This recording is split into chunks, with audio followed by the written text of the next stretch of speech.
Thank you. I'd like to introduce you to Maureen Cassidy, the CEO of Pillar Nonprofit Network. Maureen. Thank you, Carl, and thanks to everybody for coming. I just want to welcome you all to our beautiful building, Innovation Works. We're happy that you braved the weather, and unfortunately, we are in Canada and it is February, but we're happy to have you here in this warm space. We know that we do what we can to make you feel cozy and warm and welcome here. We're so happy to co-host this event with the London Black Heritage Council. Thank you. Right. And Carl in particular. Carl actually is a former chair of the Pillar Nonprofit Network Board. So we go back a long way with Carl, and we're really happy to host here today at Innovation Works. So I'll hand it back over to Carl. Thank you. Thank you, Maureen.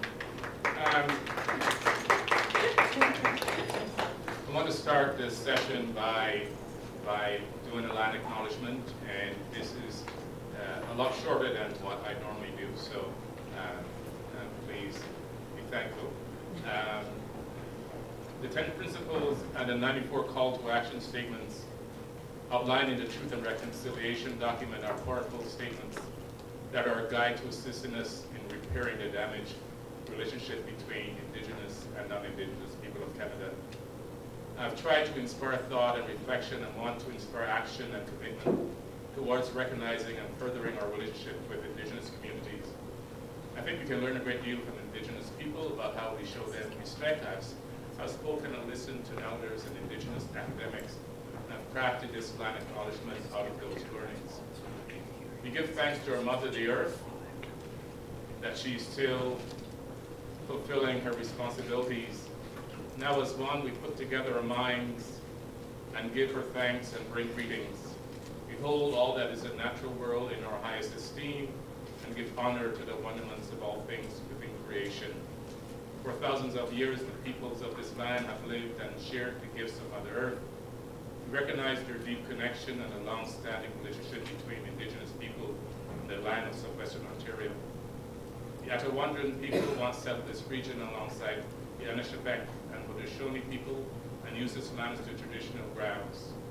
Together they have shared the resources of the land and only harvested what was needed for their sustenance. The three Indigenous nations communities closest to London are the Chippewas of the Thames First Nations, the Munsee-Delaware Nation, and the Oneida Nation of the Thames. As we make our journey forward, this land continues to be home to Indigenous peoples whom we recognize as contemporary stewards of the land and vital contributors to our society. Together we share the land, its resources, and give our thanks to all of creation.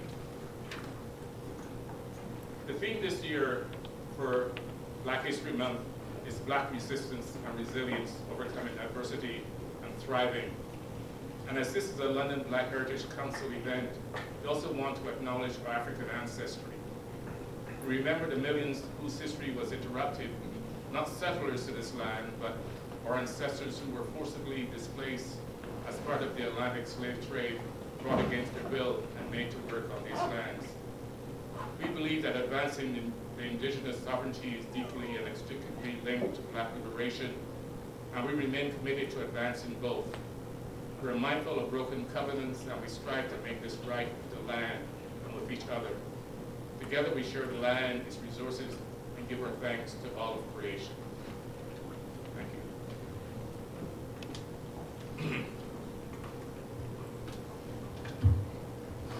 you. So we had a moderator for this event, and I think perhaps the weather has sidetracked Nicole, but I will pretend I'm Nicole without the high heels and the good looks. A few months ago, Paul and I were chatting about Paul, who worked at a Pillar who's recently left, was chatting about the events we've done in the past. This would be generation with color, and he was talking about some of what he sees as the policy peak at color, and what he's learned about the needs of organizations. And we started to chat about what I've seen as a volunteer with an organization that until recently, really, and for the last 23 plus years, was a volunteer-run and led organization. And we know that many organizations struggle to build their capacity, and they do the kind of work that they do either on a shoestring or with no strings at all. And we talked about, why don't we try to do something that will attempt to at least start the discussion and conversation about what Black-led organizations need and what we can do to facilitate the growth and even maintenance of organizations. So hence we have this event tonight. We've got some speakers that I will introduce to you, and we want you to feel free to engage, to interrupt. You don't have to wait till the end of the presentations to ask questions, and we hope that we'll be able to respond and answer any questions that you might have. If we don't, we promise we will find the answer sometime soon. So let me begin by introducing this lady to my right, Ms. Furtado. She's an RN and is the founder of Type Diabetes, a nonprofit organization that has already made a serious impact on supporting people of color in London. Ms. has worked in the healthcare system and understands the needs of low-income, racialized, and marginalized communities as they live with diabetes. There's so much more we can say about Ms. so I would encourage you to check out the website, www.diabetes.it.ca, and you learn more about the organization, because in my day job, I work for the Kidney Foundation of Canada, and I have connected Ms. and the work she does, and I've been to some of her events, because diabetes is like a gateway to kidney disease. And so we've partnered and we've collaborated, and I appreciate the work she does in the community. In the middle is Diane Silva. She's an experienced community leader, and she is, I can't say the new CEO, but she has been working for London Community Foundation for many years, and most recently in the last 6 months or so, she has become their CEO.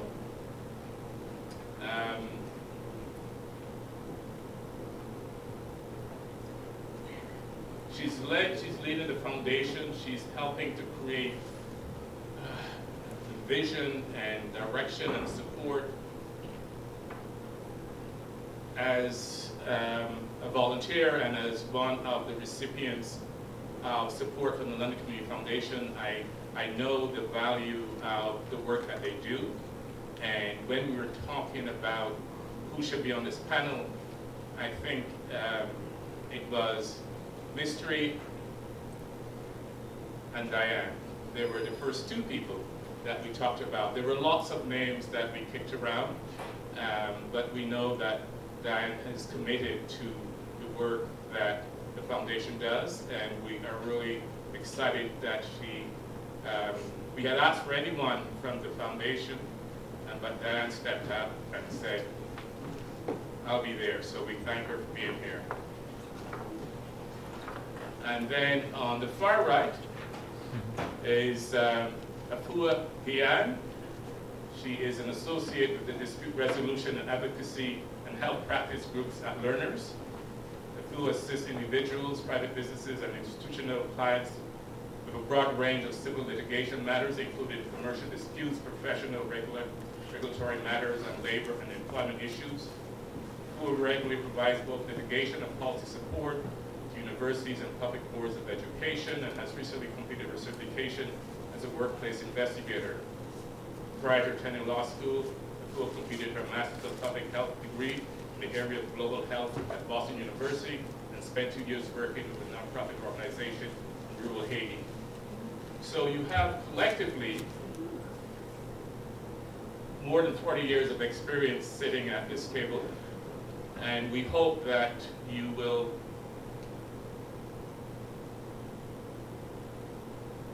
not only take in what is being said, but really look at ways in which, as you think about organizations that you're connected to, how you might be able to help those, but also any questions that sort of come to mind that can help further the discussion this afternoon, we really would appreciate. So I have first, Ms. Well, a pleasant good evening to everyone. I'm really excited to be here. This is my first panel discussion, so I'm excited. And I find the topic really appropriate, and in no better setting than Pillar Not-for-Profit, because building capacity in B3 organizations like Black Led, Black Serving is, something that unfortunately we're still having to talk about, which shows the disparity in access to not only funding, but actual infrastructure, right? So recently we've been one of 10 organizations across Canada to be recognized by Public Health Agency. And while that is something to celebrate, we also realize it's almost like being given money with not much support. And to bring that to home, it looks like putting in a grant proposal and asking for accounting, right? And not realizing the actual cost of what an accountant will be for our organization. And then the other things that support getting an accountant is like a payroll software. These are things that were not factored in a year prior to the funding is received, right? So a lot of times you apply for funding and it's not automatic, right? It takes probably months, sometimes even a year before you actually access the money, and things change. Minimum wage went up, right? And as a grassroots organization that's also volunteer-led, there's no one to tell you, hey, they're gonna raise minimum wage. You should have accounted for that, right? You need to have a cost for separate emails for everyone on your staff. You need a payroll software. You need a data management software. You need all these tools that you had no idea that you're gonna need until you're needing it, right? And then trying to access funding for that becomes even more difficult, because as research has, thanks to Toronto, who's always studying Black led groups, we receive probably less than 1% of charitable funding in Canada, right? And that is, sad, but it's the reality. And then we receive funding that's short term. So even though we have a multi-year contribution, we're trying to fill in the gaps with short-term budget, which increases the amount of work you need to do.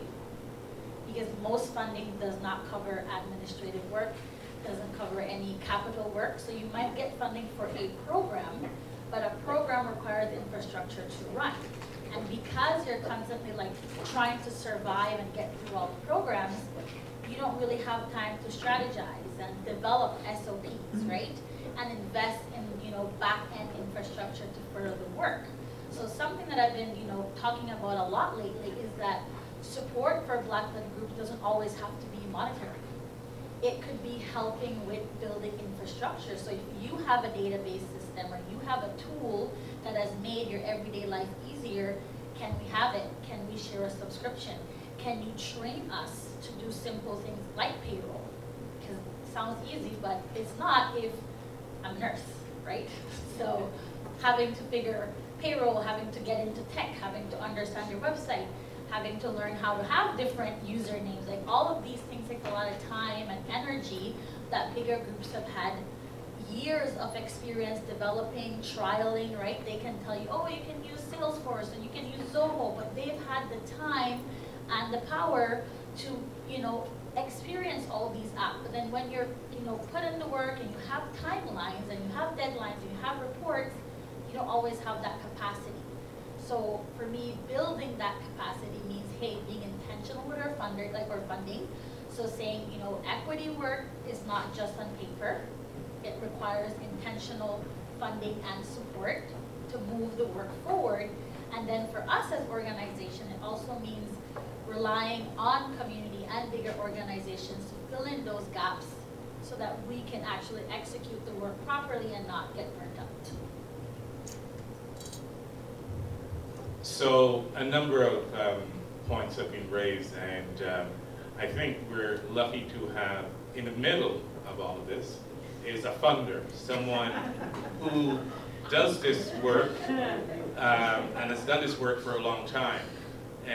But there is a difference, before Diane takes the microphone, there's a difference between how foundations fund and how governments fund.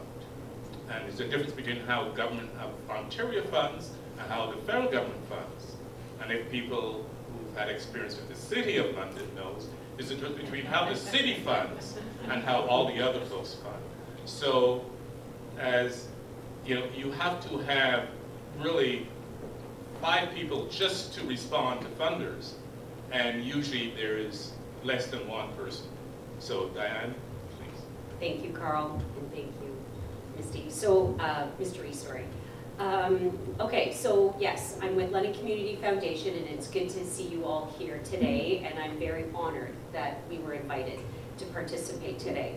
So just to give you some context about who we are as an organization, as the name tells you, a community foundation, by nature of that, it's to support all aspects of well-being for the community.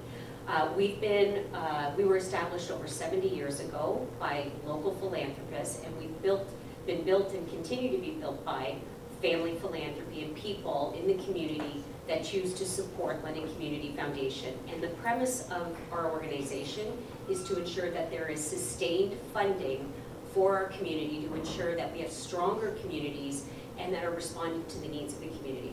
And with that, I believe our organization has always had that lens of equity seeking and supporting equity deserving work in the community before EDI became a thing.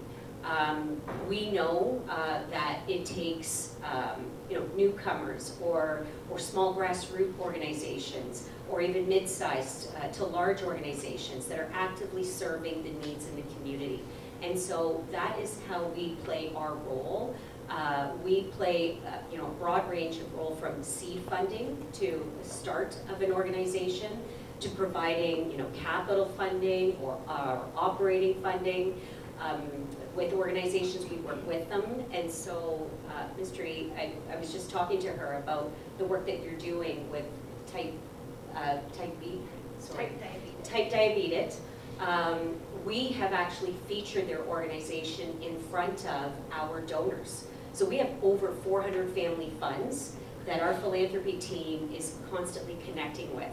And we understand what are their areas of interest, but what we do that distinguishes us from other funders is that we understand the needs of the community, and so we know how to engage our donors, educate them, and inform them about why they should be considering these different unique programs.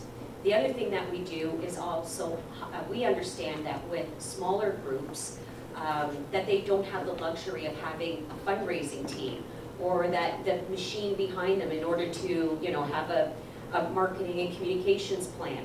So what we do is we actually curate that information and highlight that to the top to our fund holders so that they are informed about the work that's being done by groups that are providing high impact, doing transformative work in the community, but that don't have the luxury of having a fundraising team behind them.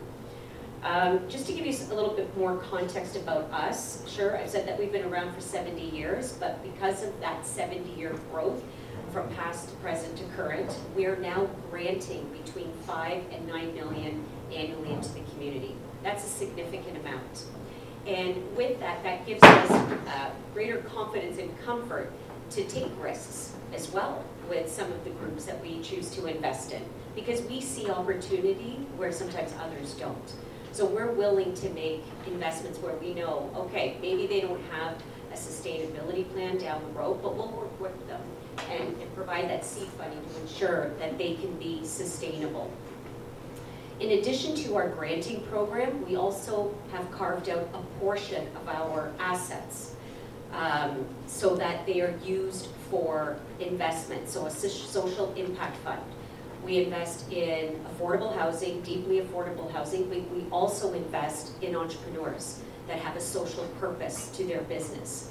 We feel that's an important way to also support economic development for underserved communities and innovative businesses that are also addressing a need in the community. So with us, how I would like you to see us is if you have an opportunity in mind, or you're serving on a volunteer board, or you're initiating a project, always reach out to us. There are a variety of different grant programs. I won't get into them because they're hard to remember, but there's no wrong door when you reach out to us. We'll be sure to connect you to the right people.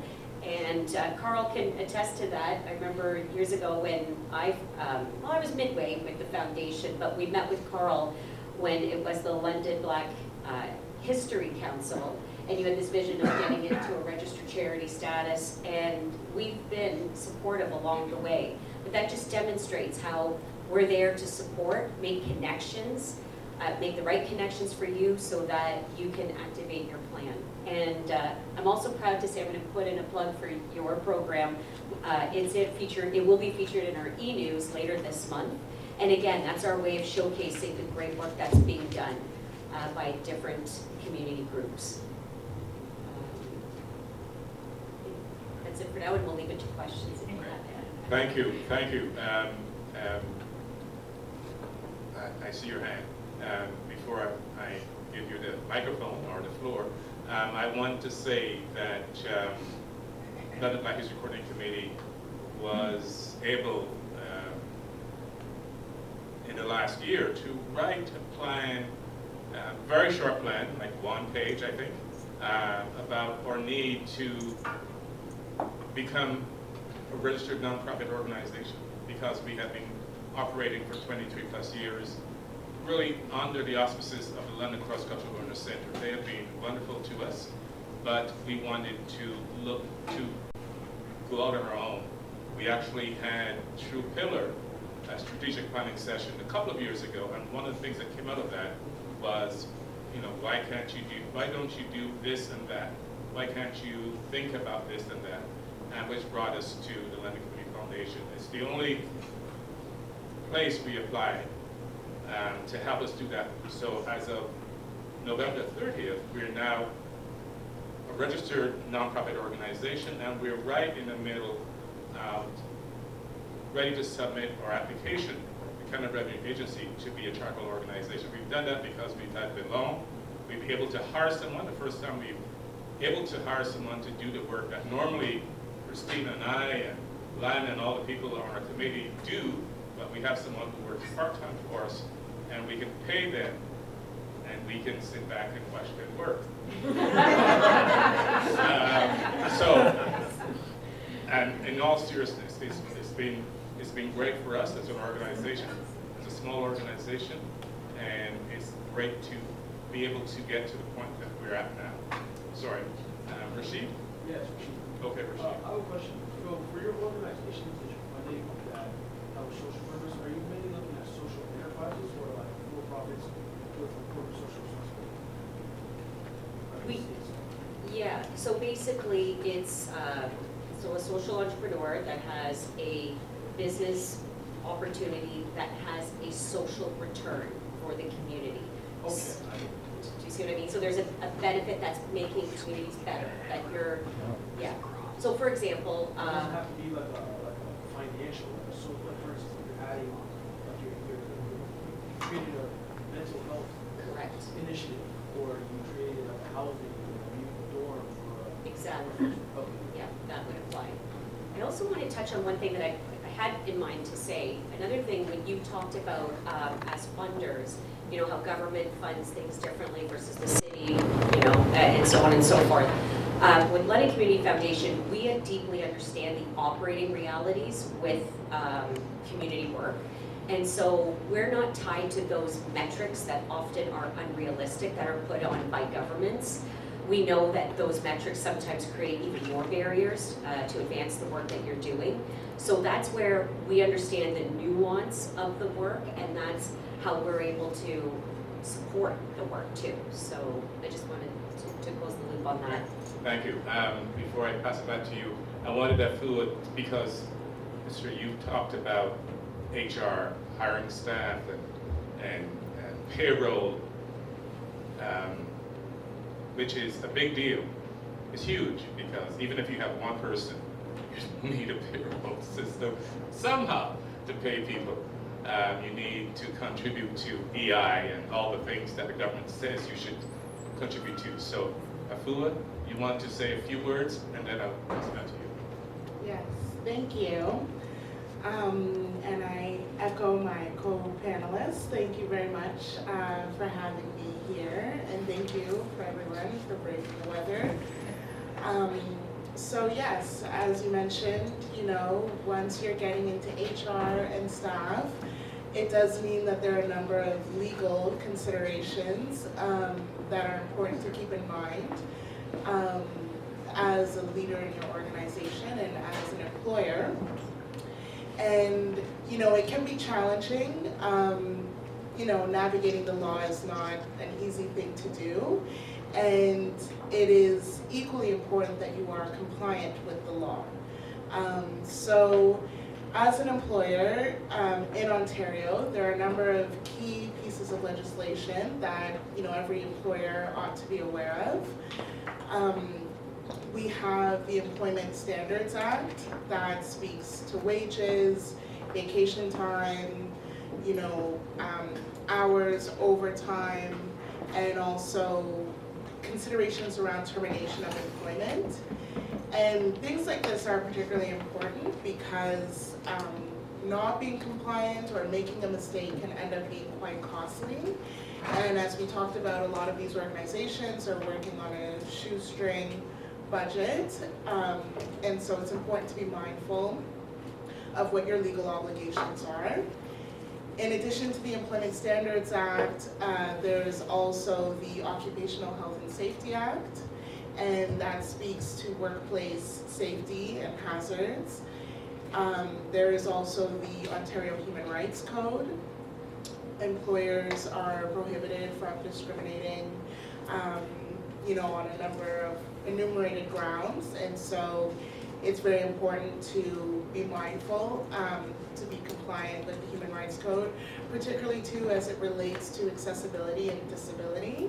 And separately there is legislation, the Accessibility in Ontario Disability Act.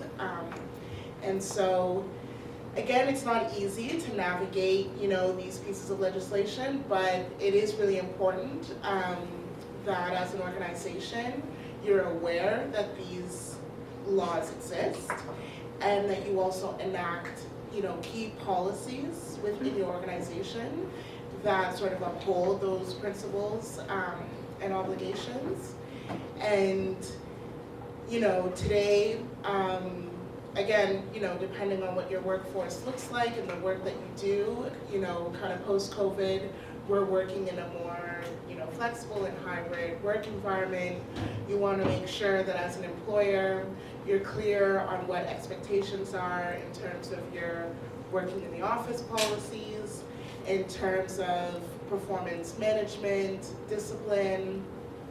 You want to be mindful of workplace violence, anti-discrimination, freedom from sexual harassment, policies like this.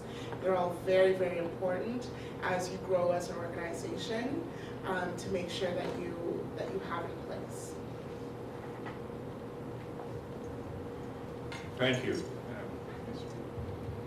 Yes, I just wanted to talk a little bit, I guess, about not-for-profit versus charity and accessing of funding, right? Because it's very, very hard. So one of the struggles within Black Led Organization is obtaining a charitable number. So to access... How did you do that? So, so I was very fortunate in my journey to have found a lawyer who was willing to accept payments for my not-for-profit. By the time I was working night shifts, and I told her, like, I'm good for it, believe me. Can you, let's do payments, because I can't afford the fees up front. And luckily, she believed in me and she did that. And we became a non-for-profit in about 2018, 2020. And we had to wait about 3 to 4 years before we were able to apply for charitable status, right? And you are not able to access like foundation money as a non-for-profit. You're not able to access a lot of funding as a non-for-profit. There was a slight change during the pandemic, but there's no more pandemic, we're back to the reality. Something that a lot of times Black-led groups are advised to do is to find partnerships. Partnerships take a lot of time to develop. So you might approach someone and say, hey, I'd like to apply for this funding. They'll be like, oh, yeah. Get a partner, because they have a charitable number. And people don't always respond to emails, right? So you can send 5, 10 emails to be like, hey, I am doing this great work with my partner. But sometimes that could be like a competition for someone with a charitable number to host 2 different ideas. So there's been time in London where I couldn't apply for funding because then the organization with a charitable number is already also applying for funding, right? So even though they're housing me, they have to be careful as to how much they receive for their own reporting.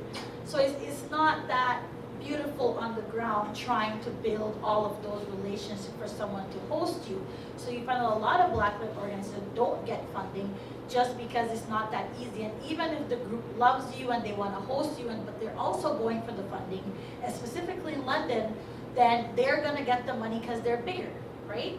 Another thing is audited files. An audit costs more than $10,000, okay?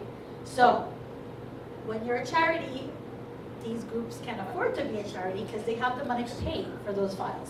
And one of the requirements for Trillium is audited files. And I didn't find that out until, I think I was talking to Melanie, complaining that I've been applying for years and getting denied and advocating for myself and fighting and just being like, what is going on? And it took, after 3 years of wasted time trying to pay grant writers, to realize that it boils down to having audited files. And they don't care what size you are. They don't really care even if you're a charity, really. You just have to have audited files. So finance is another huge barrier for Black groups to even grow, right? And then when it comes to like federal funding, surprisingly, I found that to be much easier than like provincial or even some of the London funding from like the city, because I think the federal government has different metrics. And they're kind of used to grassroots organizations because they support other indigenous work, so they understand. But as we trickle down to like where you're actually located, it can become very hard. So capacity in that aspect looks like helping grass-led groups to tackle that application. Because you don't need a lawyer, but if you don't have legal expertise, your application can be denied. So the reason for having to have the money is because you can't afford to get denied. But then if you have the support to maybe tackle it, and you have maybe someone on your team with some level of expertise, they can then, do the application. But luckily, we've been able to maintain that same lawyer, and she did the application for us. So we're now a charity since last year, which took us, it took a lot of blood, sweat, and tears, and a lot of like negotiating and trying to reallocate funding to be able to afford it, right? And probably I still owe her money, but I'll pay her. But so it is a real struggle to access funding. And Carla's right. There's all these different regulations and rules. And luckily, like once you are a charity, the foundation, like Women Community Foundation, they are more understanding, 100%, right? But again, we're all held to different rules. And I'm always asking, how can other groups that may not have the connections like I've made also advance their work, right? Because it's also a privilege that I've been able to meet and talk to everybody, because I'm constantly going out, but I'm also cautious of saying we can't glorify poverty, and my journey is not everybody's journey, because it's not a nice feeling to sit in a room where no one looks like you, no one relates to your story and no one understands what you've experienced. So that in itself has been something that I've been having to do, and I'm still doing it, walking up and showing up into rooms where I'm the only one that look like me. And everyone else has a fundraiser or a marketer, have a communication team, right? And that's not easy for, other Black groups. So how, what do we need to do, and how do we correct that in the system or in our community, so that more people who are doing the work on the ground can actually rise up and have infrastructure and have audited files. I don't have all the answers for all of that, but I do want to say that while my journey might look good right now, it's been very, very hard. And those that know me understand how difficult it has been. And it shouldn't be that way, right? You shouldn't have to be that constantly advocating and carrying that burden, saying, hey, this happened to me, this was racist, or this was not nice, or how can we fix this, right? Because I think we've been wired to work with people that look like you, talk like you, sound like you, have the same ideologies. So when you think of a farmer, because we farm, you don't think of someone that looks like me. When you think of canning, you don't think of my grandmother, right? So a lot of the activities that we do in London, you don't think of people that look like me in those spaces.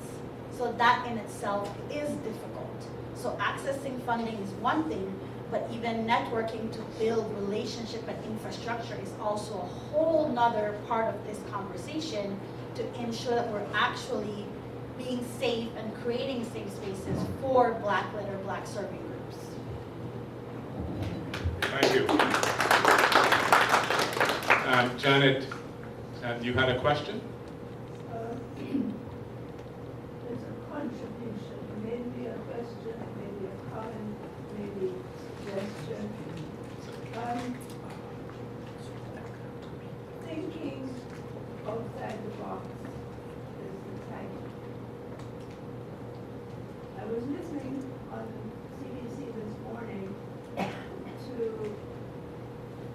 the report, a conversation about how a community has set about to find doctors for its community. And the municipality decided it would set up a structure, hire the doctors, so the doctors could doctor, and the city would do all of the administrative stuff. They've created a new box. I think we need a new box here. Some of the problems that you've encountered in not asking for as much money as we need came about because you didn't know about all those things. How about a box where people like you could go and say, this is my idea, this is what I need to apply funding for. And out of this box comes an answer that says, okay, in order for you to make the appropriate grant application, you need to think about A, B, C, D, E, F, G, etc. Somebody here, or one of their friends or colleagues, might have the wherewithal to say, oh, I could set up a structure, we'll call it a business, that says, come to me, bring me your ideas for the grant applications you want to make, and I will guide you through all the highways and byways so that your application is in your proof. That's number one. That's the big thing. The little thing is, something was said about having to set up all this stuff for your employees. Well, it is possible to get your work done by other people, and they're not employees. And you don't have to go through that stuff about all these remissions to the government for taxes and this and that. It works. Think outside the box. Thank you, Janet. Did I see behind you? Did you have, Colin, did you have a comment? No, actually, it was just, A little bit louder. I like what Janet said about thinking outside the box. I believe that the time is here when we have to create the mechanism for us. I think it's necessary because like Mystery said, when you go to other places and you're looking, it's such a difficult task. One, because a lot of times you're in a room where nobody looks like you. And so I've always thought that it was necessary for us to pool not only the resources, the people together, the manpower together, so that we can say, okay, this or someone in our community wants to open a business or do whatever, they can come to us and feel comfortable. And we have the expertise, we have the resources. I think that's one of the things that needs to be created. And if you know me and probably know you and I have had conversations, that was one of the things that was in my mind when I created the awards. The awards were a place where everybody can come together and you can network, and that way I can get introduced to people, I can meet people, and it allows people to say, okay, you do this, I've met you. I met you in a circumstance where everything it's just nice because it's an award show. And you see me on a regular time, a lot of times trying to reach out to organizations and say, hey, we need to work together to pool our resources, right? So I believe that in our communities we have a lot of the resources. We have the people in places, we have the lawyers, we have everybody. So how do we connect them together? And then what do we do when we connect them together? And I love the, Pillar nonprofit and all the other, and even yours on the community, we're there. But I think we also need to see more of us in those spaces. Thank you.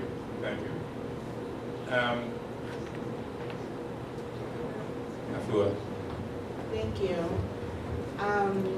Just on that note, there's definitely a lot I can say about being in spaces where people don't look like you, being a lawyer. And it is very challenging. And, actually tomorrow, I'm flying to Calgary to attend the Black Law Students Association of Canada's annual conference. And I think it's a perfect example of exactly what you're saying. There's a lot I could say about the conference. I've attended it many times, and it's easily the best conference I've ever gone to in my entire life. It's everything you could want from a conference in that it's community, the programming is amazing. I always take something away that I action in my practice. It's a time for rest, it's a time to celebrate ourselves, and there's something so magical about being in a room, and especially on the Saturday night of the gala, and this year I think there are probably 500 or 600 expected attendees, and it's students, and it's just this room of future Black lawyers. But I think one of the most important things that the association does, there's the National Association and then the different law schools have their chapters, is that there's a lot of this pooling of resources and capitalizing on mentorship. And I remember when I started law school, the upper year students that were Black immediately picked out the new Black students, first years, and said, you have to join BALSA, you have to join BALSA. And of course you're like, okay, whatever, but they harass you and harass you and harass you. And the reason being is because when you're first entering the profession, you don't know what you don't know. And so you don't know how much you're going to need that mentorship. And I think it's similar to what you're saying, Mr. You're starting out and you're applying for funding and you don't realize these certain things, these certain gaps. And having this kind of built-in network, that was already established in the law school, they're pushing you and saying, you have to join, we're here, you're coming to this event. No, you're not going there, this event is happening, you're coming here, relentless. And then one day you turn around and you're applying for jobs or you're trying to figure out your exams, this, and you don't know what to do, and you're like, oh, what about that person that, was on me 10 times last week, and all of a sudden you have people that you can go to. And it's very much a pay it forward culture. You know, as soon as I became an upper year, you know, you're doing the same thing because you realize it is actually impossible, no matter who you are, to survive in the legal profession without mentorship. The only difference for, you know, a lot of my peers is that mom is a lawyer, dad is a judge, they already have these built-in networks in their families, and so that is what their support and leg up looks like. But as a legal practice, you can't do it without someone showing you and guiding you the way.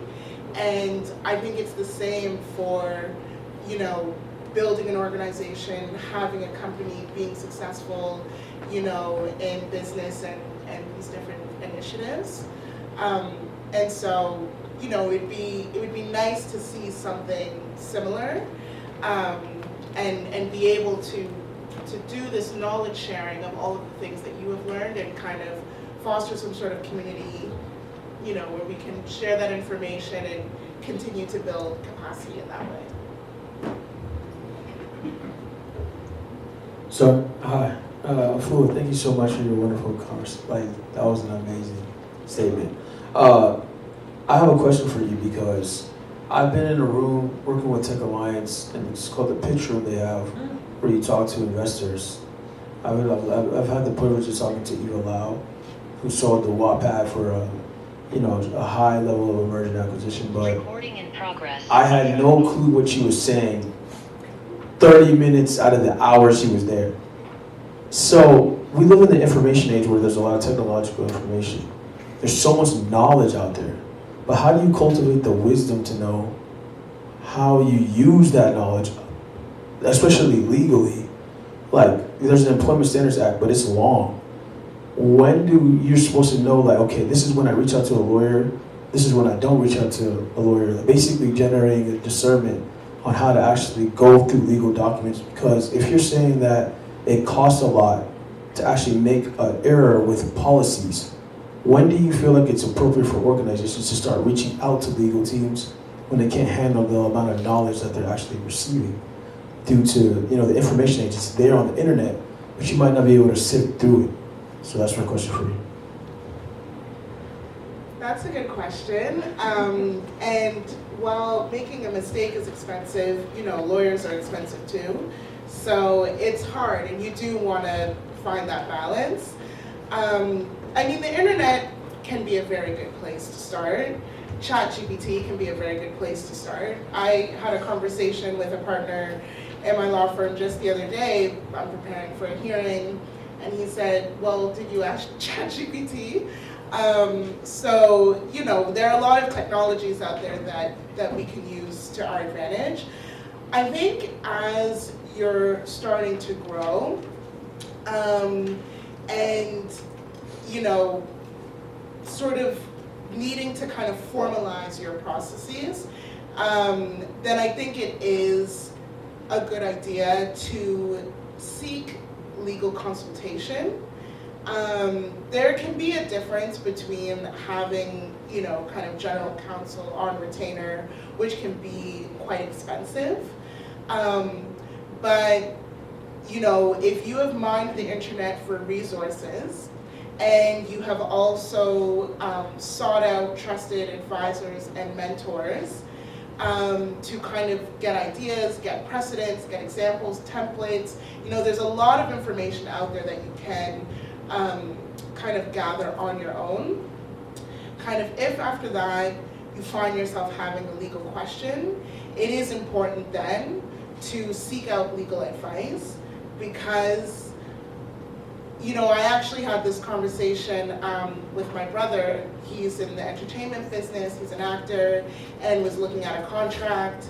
And, you know, I'm not an entertainment lawyer, so immediately I put him in touch with someone, paid, I think it was $300 to review the contract. It can be a lot of money, but I said, if this contract has some loopholes in there that could end up costing you thousands later, you will be kicking yourself if you did not spend $300 just to have it reviewed. So I think it's important to be mindful of that and to build it into your budget, build it into your plan. And that's after you've spoken to people, ideally for free, that can be kind of mentors who can say, this is what we did, this is what we have in place, these are the resources I checked out online, this is a blog I trust, that kind of thing. And after exhausting that, then definitely, seek out a lawyer like Mystery. That sounds like a great lawyer who, We all want that lawyer. but ideally someone who believes in your vision, who's going to partner with you, and will make sure that you are compliant with your obligations.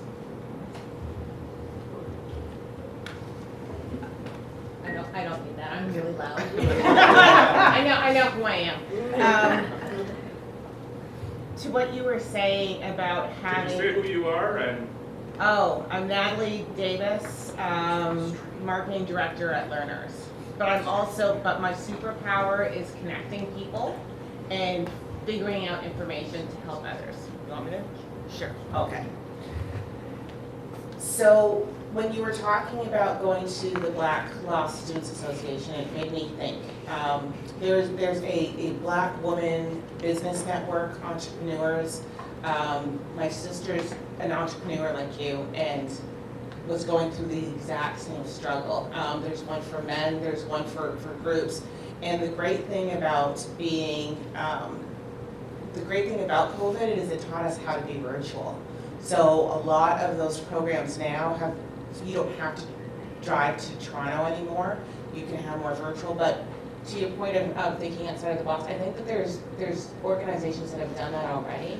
And I'm always thinking, let's steal some people's ideas shamelessly, tell them that we're doing it, and it's not even stealing, say, take it, go and take it, but if we get enough people connecting with larger organizations, then we, as a smaller community of London, can have the knowledge in-house. I think right now, a lot of us only have a piece of the knowledge, and we need to each grow in those larger groups. So like, I'm part of the Legal Marketing Association, but I'm also part of the Black Women's Marketing Network, and then I have a few other places, and that's how I kind of pool my resources. So that may be something that could help all of us. You know what I find interesting? We're all in London, but when we talk about community, it's never London. You mentioned Calgary, you talked about the GTA, and I was going to say the same thing. When we talk about community, a lot of times we're looking outside of London because they've already kind of developed that as Black serving communities. And I think that in London, we're starting to have those conversations. Mm-hmm. We are making steps. It's somewhat sad that we're kind of behind. When we talk about building community or for us, by us. And I think it's because we're still healing in London, right? I think we're still trying to build trusting relationships. And not only within the Black community, but I think in London there's this scarcity mentality, so we're conditioned to compete. And a lot of competition happens within Black organization, and that hinders the collaboration. And it's very important, I think, for a lot of the Black leaders in London, when they step out of London, it's like, wow, I can breathe, and I can network, and I can feel affirmed, because I'm learning from my peers, right? We need mentors. So I think what is important for us in London is to keep those conversations going, practice healing amongst ourselves and with the networks around us that are willing to work with us, and also support our allies in not subconsciously upholding certain stereotypes, because I do think that there is a benefit sometimes without people realizing that when we don't work together, it benefits someone else, right? And for us, this looks like when we are going into schools, because we have a food literacy program, and we're in about 7 schools right now, and some of the principals, and no fault of themselves, because everyone needs mentors, right? And if you look in London, the giants in our industries don't always have a mentor. But in other places like Calgary and Nova Scotia or Toronto, the giants have mentors because we all need mentors. So when we're in school sometimes, the principals have no understanding of A, the value of culturally sensitive material, because that's not their lived experience. So they're like, of course I know how to use a rutabaga. And everyone in my school knows how to use a rutabaga, right? But that's not the landscape of London right now, right? So when we go into schools, we have to have those conversations at the elementary level to say, hey, your school is different right now and people don't even know what that is. Some kids can't even differentiate between a fruit and a vegetable. And that's not just an issue of being a child of color, right? And this is why this is a value. And then when you go into the high school level, you have principals who will literally make remarks and say, oh, well, you know, we have Caribbean kids and we have African kids, right? And they don't always play very well together. And then I have to step in and I say, why would you even make that comment? Because this is a systems issue, not a communities issue, right? So we've been, because of colonialism and slavery, we've kind of been taught to fight amongst ourselves. So I find that the more that we gather like this and have these conversations, we change that narratives. And the more that we work together, we teach the younger generation that they can also work together. Then London can have those different communities, and we don't have to always travel far away in search of it, right? Because I'm guilty of that. I went to a conference in Toronto. It was the best time of my life. And it wasn't because everybody in there was black. It's because everyone in there was willing to have difficult conversations, which in London, we're starting to have those conversations. And it's harder for some of us because we're the first one to have it, right? So hopefully, through panels like this and cross-sectoral collaborations with funders, right, we can all learn, because all of this is scary and it's new, and London hasn't had the opportunity to do what other places in Canada have been able to accomplish. I'm just going to make a comment in terms of mentorship and connecting to organizations. When we first had a discussion about an organization that was going to support nonprofit organizations, before we had the name of Pillar, we had a discussion. There were a group of people that kind of were the founding members of Pillar, and I was one of them. And two examples we had was the London Chamber of Commerce, who dissed us, and the Calgary Chamber of Charities. They were just months ahead of where we were. And what we did, as someone mentioned, we stole a lot of what they had done. They were going through the process and they were willing to share information. And so we didn't have to do all the work that they did. And they were great in terms of giving us information that we could massage when we were applying. So I think it's important for us to think about those things. Not just mentors, but other organizations, just reaching out. Sometimes people don't reach out. They're afraid to, they put up barriers themselves, and they don't reach out. So I think it's important for us to think about those things. I was just going to say, I really love hearing this conversation because it helps inform us too, as a funder, how we can help support. And one of the things that I was reminded of, and maybe perhaps this is something for you guys to consider, with the Indigenous communities. We have had several conversations where, and we even had Pillar there recently too, where we would invite all the different groups within the different Indigenous communities come together. We provided lunch, and we also brought in all the other funders, like other foundations, so they could get to know them and understand what are the opportunities for funding opportunities. And so that's another thing to consider, because maybe sometimes you think there's barriers in setting up a group, or how do you start the process when you can look to a community foundation to maybe help kickstart that, or even Pillar, right? Because I think these conversations, even just what I'm hearing, this is pretty powerful information for all of you to help mobilize and get organized in what you do. Another one thing that I wanted to mention. I don't know, are you familiar with CRA's non-qualified donee? Yeah, okay, so for those of you that don't know, so yes, foundations have to give to a registered charity. Sometimes what we do is, to Mystery's point, is sometimes we will seek or work with that smaller group to find a partner, so a registered charity whose mission is aligned with the work that they're doing, so that we can flow the funds then to that charity, so that it goes and directly supports the work that the smaller agency is doing. That being said, because of COVID, the federal government realized there's a need to start adapting things, and plus this was advocacy done by Imagine Canada, Community Foundations of Canada, and the reality is that there's barriers for funding with racialized communities. And so the biggest barrier is that registered charity status. And so CRA has implemented an ability for foundations to grant to non-qualified donees. Now, before you start looking at us, we're still figuring out how to do this. We're getting the legal side of it because, of course, we still have to be compliant. We don't want to risk our own registered charity status. But just to inform you that that work is already being done. We're working with a legal team that's exploring it, changing our charitable objects. So that is an opportunity down the horizon for groups that aren't registered charity, but they are doing charitable work, and how they can seek funding.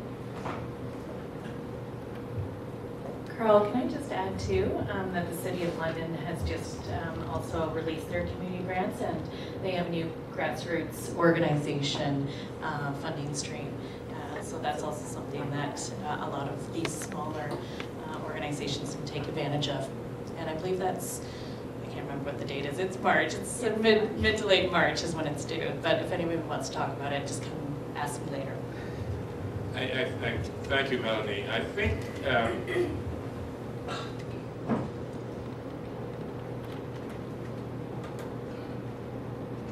part of the challenge sometimes is having someone to do the work. You have, whether you are an organization like London Black Heritage Council and the Black History Recording Committee, that until 6 months ago was 100% volunteer run. So all the work we did was done by volunteers, and now we have two quarters of people to do the work, which is a lot more than we had before. But it is hard to do the work that Mystery did. I mean, that is amazing. To find someone who is willing to trust that they're going to get paid in whether it's 2025 or 1975 is very tough. And so, but that is being creative, I think. And sometimes we don't try, we're afraid to push, but we have to push a bit. We have to make the effort to go out and talk to other organizations and find out what they're doing. And that's what we've been trying to do, and that's what we've been trying to facilitate at the same time as London Black Heritage Council, trying to connect organizations to organizations. But it is hard work. And because as was said, there's still a lot of competition. Whether it's real or imagined, there's a lot of people feel, well, why would I help you when I can help myself? And so we have to think about that.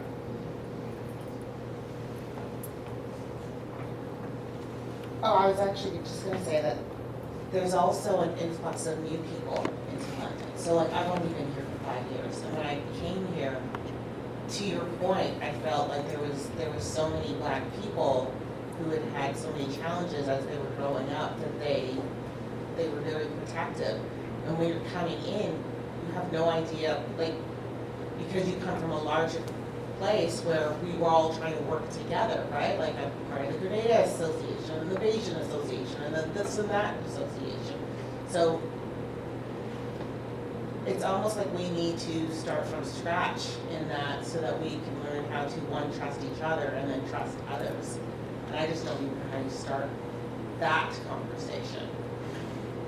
But I'm aware that it needs to happen. Well, I think we're starting it right now. And I'm a firm believer of the fact that we're all powerful. And sometimes we don't realize it, and we do have the power to impact a system because we all operate in one, right?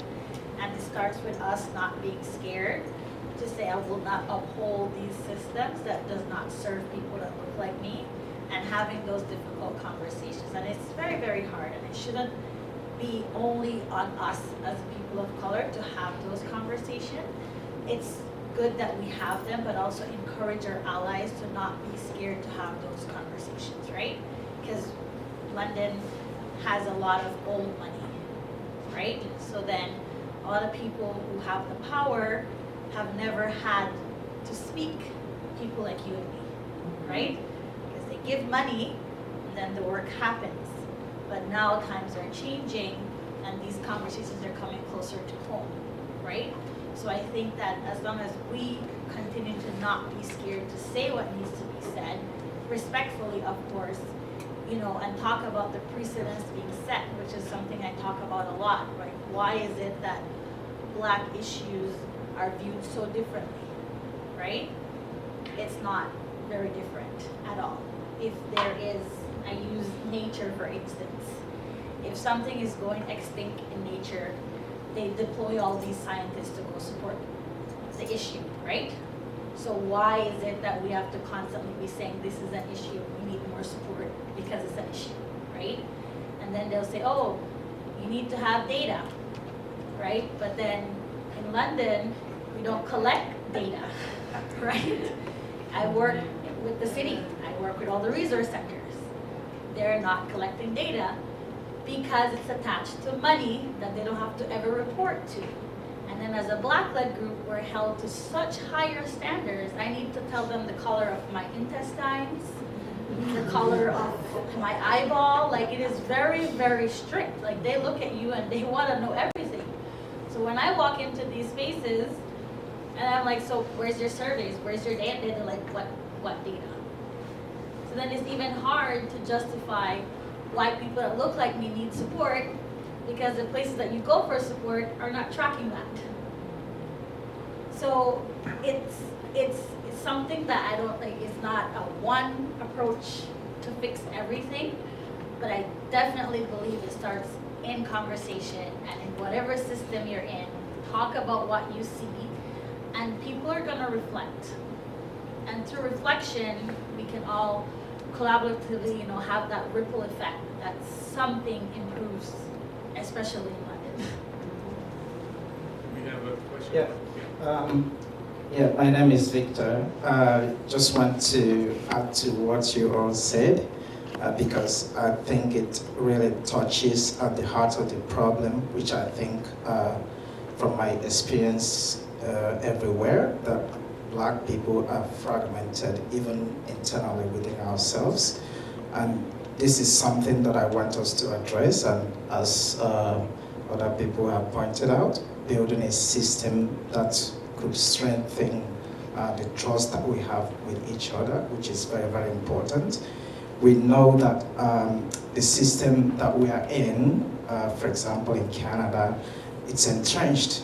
So before you go to change the system, make sure that you also change yourself, that you are united, that you strengthen those support systems. For example, what you went through shouldn't have been that long. You should have taken a shorter path if you had support systems among the Black community. Could have taken you, like people who had similar experiences, could have, given you ideas on what to do to make your road shorter.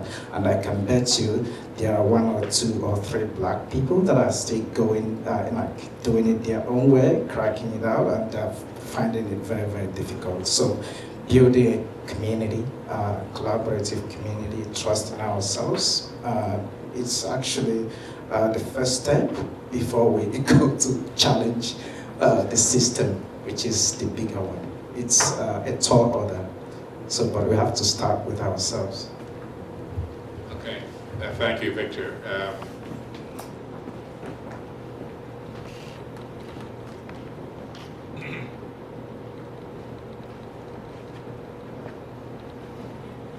Thank you.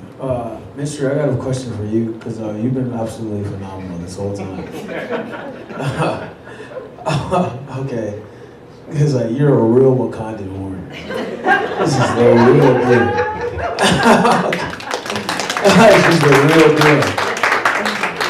Because the thing that you brought up was, I was talking to Diane right before, was about stats and data, right?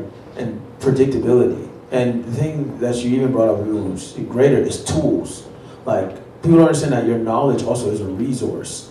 And your tools, like, I have Google, this just goes to my question. I have a Google workspace that I utilize. And I have my own email, my own website, my own data where I collect my emails privately with my own brand. But I have a question. Where do you start to begin to teach other Black people about this infrastructure? Because you were correct. If we don't have an infrastructure, we can't receive money.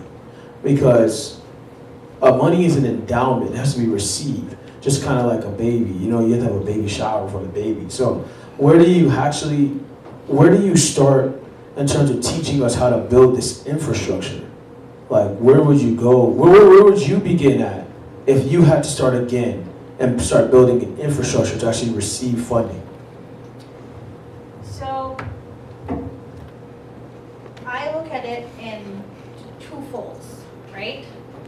I look at my program recipients or participants. So the challenge to gather data is that people don't understand the importance, right?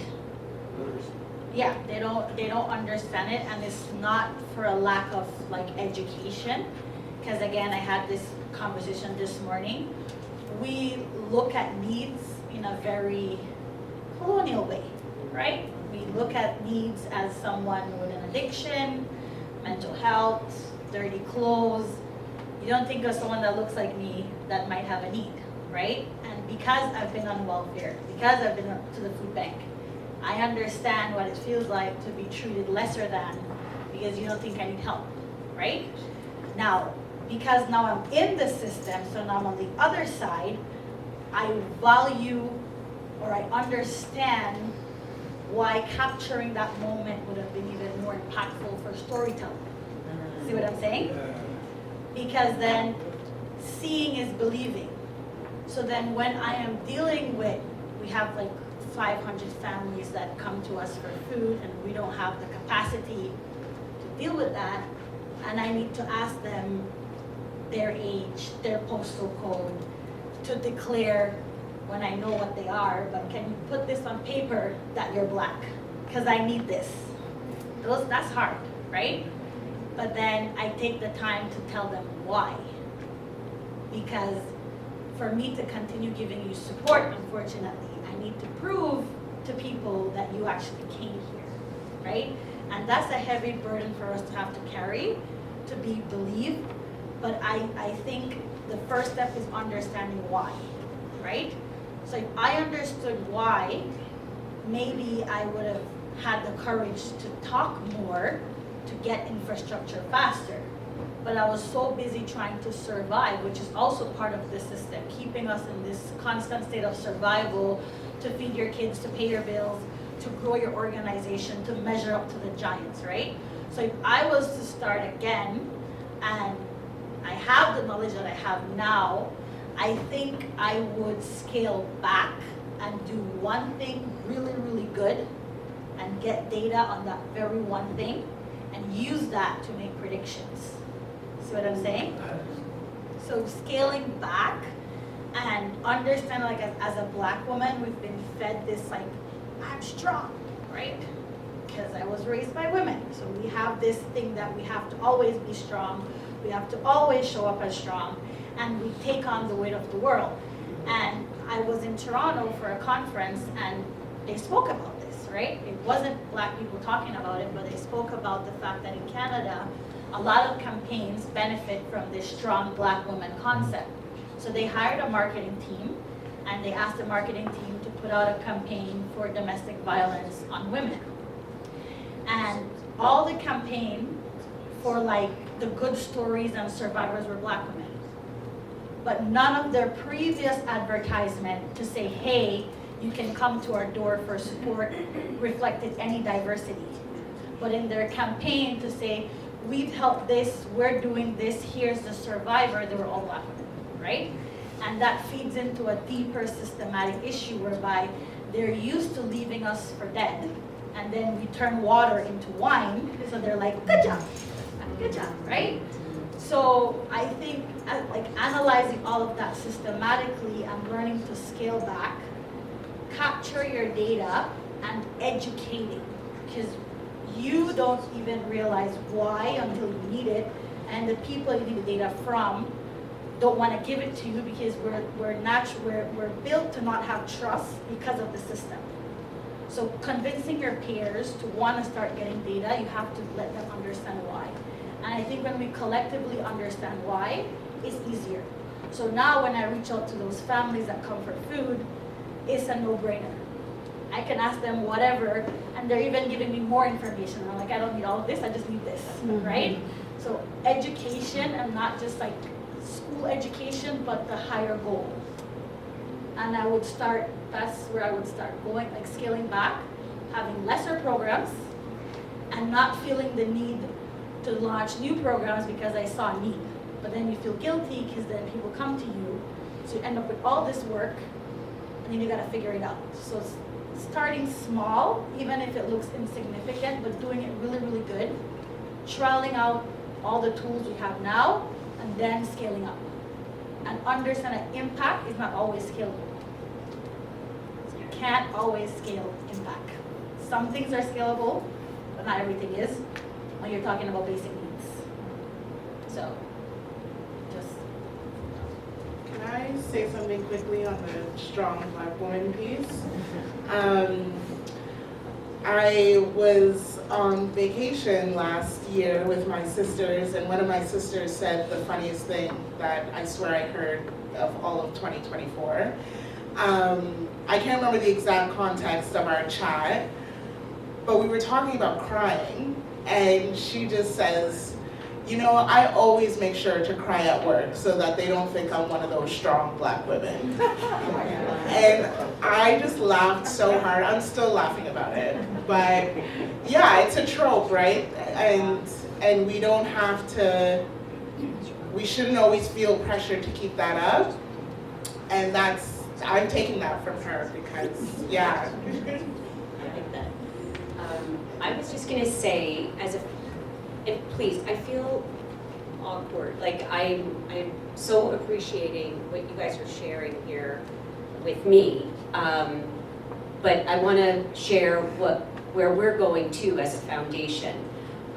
We've been trying to capture data for many years, and it's through a report called Vital Signs. And there's been many different iterations of it. And I would encourage you to check out our website, London Community Foundation, and under initiatives, you'll see Vital Signs 2024. And it's data that we collected, but what we did was, it's through the lens of inequities. So this is a tool that we use to inform our donors that have been, from past 3 generations or so, and even the new generation of donors, so that they're better informed about what are really the issues and how these inequities are eroding community. And even there's from food security, even access to fresh food, how even depending like where Indigenous communities are living currently, just outside of London, how they can't access fresh food. That's a problem.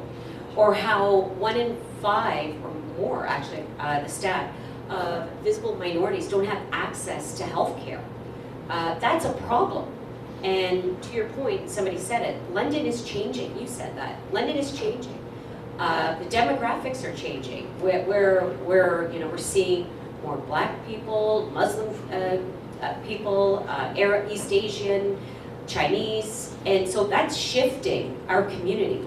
And so for us as a foundation, how are we going to ensure that the next generation is, set up for success? So that's why it's important to us to get the data, and we know it's hard to get the data, and we understand it from a place of it's sensitive, it's that lack of trust, and that's what we're hoping to build, is that relationship and that rapport, so that we can get good data, so we can tell those stories and motivate and inspire donors to direct their funding to those areas. And also as a foundation, through our largest granting program, that's where we're focusing our priorities, is addressing those gaps, system gaps that exist across all different areas, from environment, food security, healthcare, well-being, arts and culture, all of that.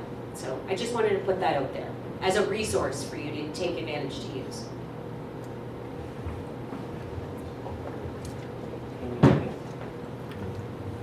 Hello?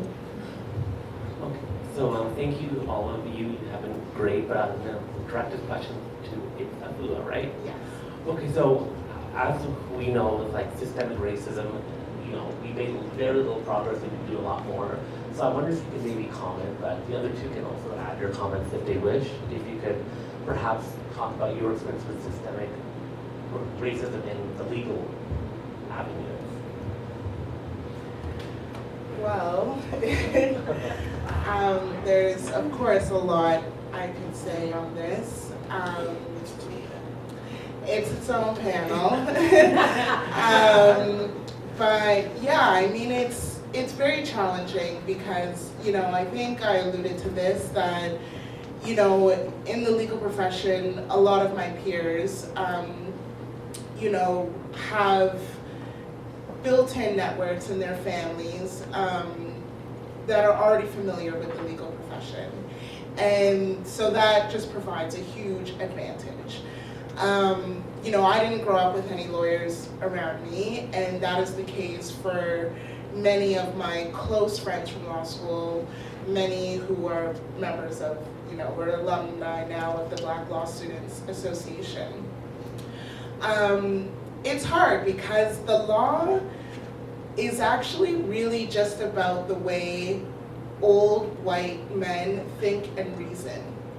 It's not actually this tangible thing, it's really an ever-changing thing. And so, I realized very quickly that, when you're raised to think a certain way, it can be hard to wrap your mind around these legal concepts, learning these principles, the structure and style of law school. It tends to be a very competitive environment as well.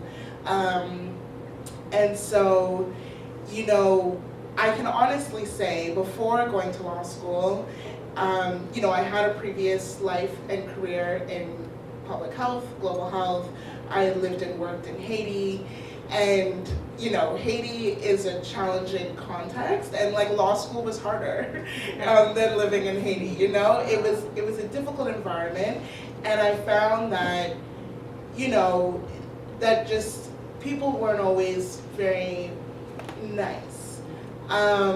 And before law school, when I thought about work, I did not think about how my race or my gender was going to affect getting me a job.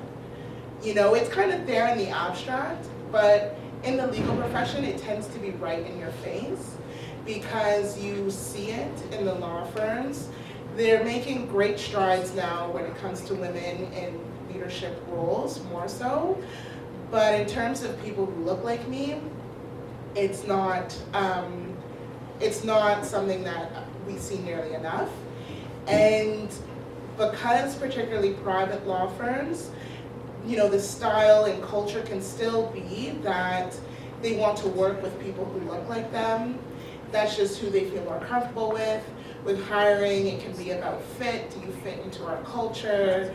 Even the interviews, part of the reason why the Black Law Students Association, you know, the upper year students are so clear to say, you need to join this association, we have to be friends, is because, like I mentioned, you don't know what you don't know, and you definitely don't know about interviewing at a law firm.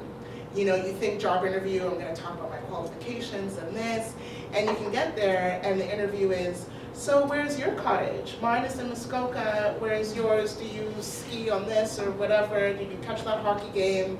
You know, these kind of like cultural, you know, misfits. And so learning how to navigate that space where you feel so different, and then knowing that your difference really can and does count against you. It can be harder to make your way into the space. And then even when you're there, are you getting work? You know, are partners reaching out to want to work with you?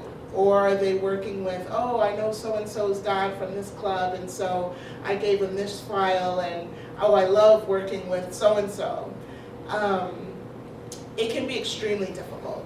And again, that's why network and community is so important, because I have a circle of close friends from school. I have my Balsa community.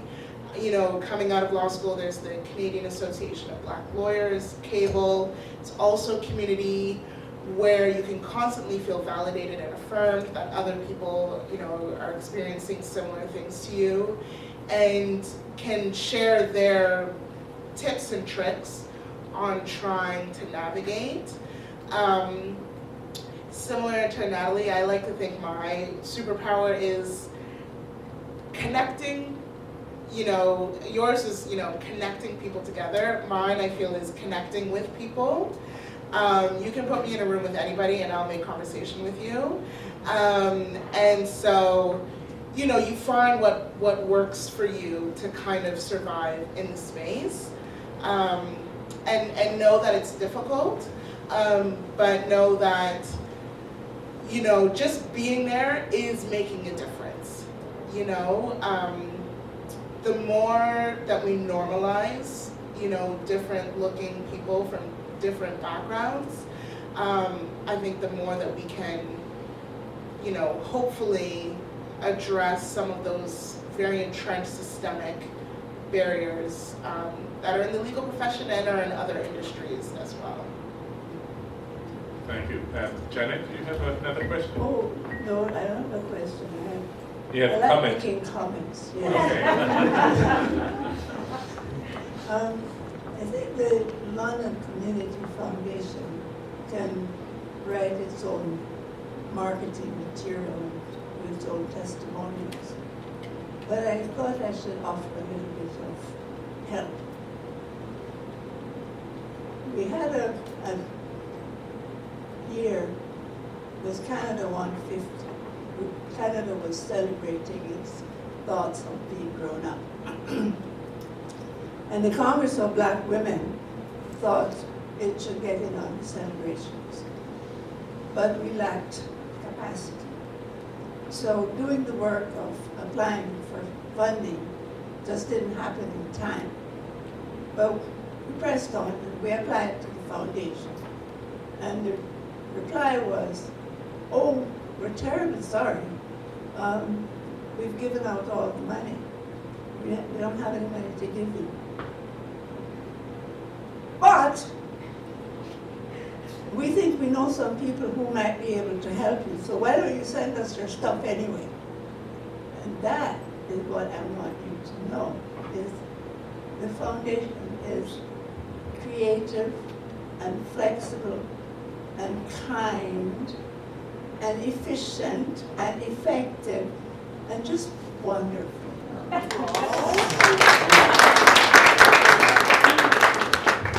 I would have to sort of echo your comments, Janet, because when we applied for funding, London Black History Coordinating Committee, for the vital sign, not the vital signs, the Community Vitality Grant, we didn't get it. But they said, here are two other grants, the Equity Grant and the Development Grant. So, and maybe next time you can come back for that other grant.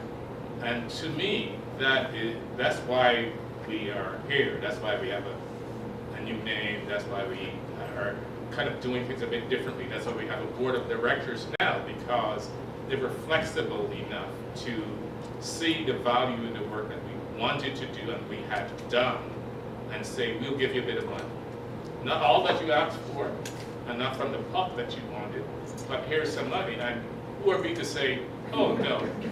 We said, bring it on. So it's very important, that flexibility, and you don't get that from funders very, very often.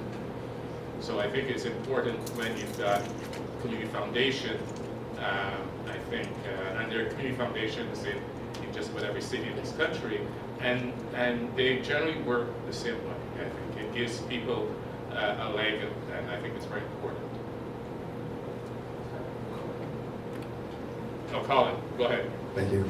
There are just a couple points I want to address. First, Mystery, you're dead on about data, I think, and education. One of the things that I think that needs to happen in our communities is understanding, like you said, understanding the importance of data and just answering the questions, because one of the things that you know that, and this is not just London, it's in a lot of places, our Black communities are a little bit slow when it comes to surveys and voting and all that kind of thing, right? And we have to be counted, right?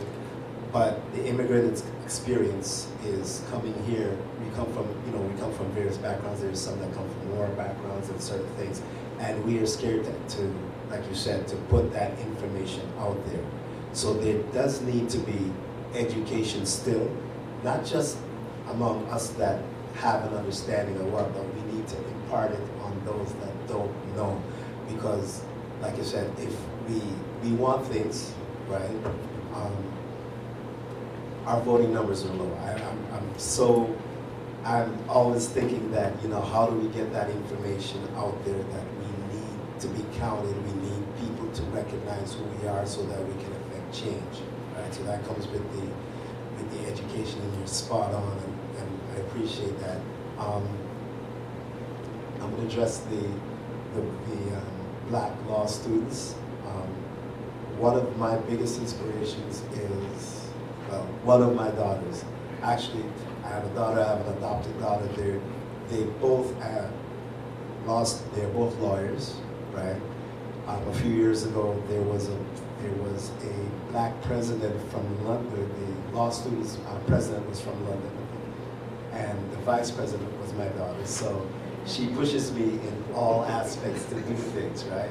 And now I have, like I said, I have an adopted daughter, and she is now in the Black, so I understand the importance there. And so when she tells me all the time, this is how you need to connect the dots, and she's pushing me, so this is where some of my a lot of my motivation comes from, and the push. So I can't be lazy because she's there. But it still gets back to where the educational aspect is so important. And to what you said, London, I look at London in two parts. I call one old London and one new London. And I think you have to really understand the differences. So old London is, and I'm going to go way back. In 1927, there was the Canadian version of the NAACP, and it was established, and it happened at, I think, at the place where actually I work. It's called the Aeolian Hall, and they had their first meeting there. Now, for them to have that meeting meant that there was an instigating source at London at that time, and a little bit outside London, there was the Ku Klux Klan had their main headquarters, right? So it facilitated the need for that to happen. And so London is it's a unique place. So there's been that underlying racism, whatever you want to call it, that's been going through. Now, in the last 5 years, especially since COVID, we've seen an influx of Black people, right? So now you're seeing New London, right? So for New London, you come from, and you identified it, you came and you looked and you said, wait a minute, this is not happening and that's not happening, and you gotta understand why it's not happening. Now, in Old London, when all our immigrants and whoever came here, they came and they had to fit in, they had to fight for what they needed. And sometimes when they finished that fight and they looked back, they didn't have any fight left because they had to fight just to get to where they were going, right? New London might not understand that fight. This is what happened, right? You know, I've been here probably about 28 years, 25 years now, and I'm getting to see both sides. So once again, it's education. We need the older side to recognize the new side and want to come out of that shell and say, hey, these are our experiences, because by sharing our experiences, it empowers the newcomer, the young generation to say, okay, this is what happened, but we don't share those experiences enough. Or when we do share them, it's only within a certain circle.